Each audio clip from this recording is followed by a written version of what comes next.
Welcome to another 1 minute Guptacise, where we'll use the power of nature to activate our body's natural relaxation response.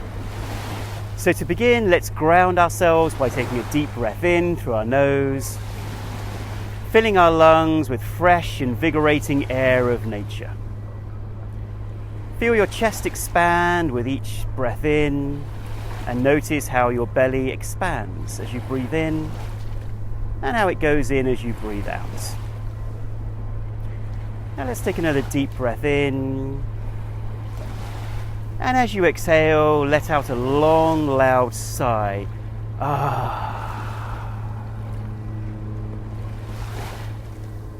Feel that stress or tension melt away with each breath out.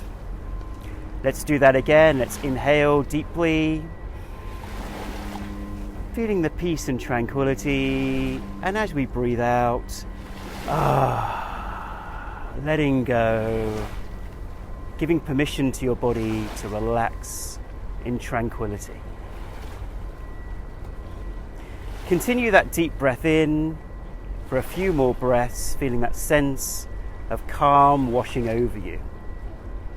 Let's do that again one last time. Deep breath in.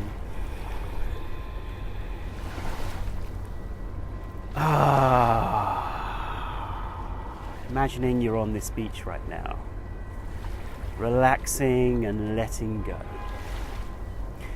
And remember, you can join us each weekday morning for daily Guptacise for your 15-minute daily invigoration and relaxation. So see you there.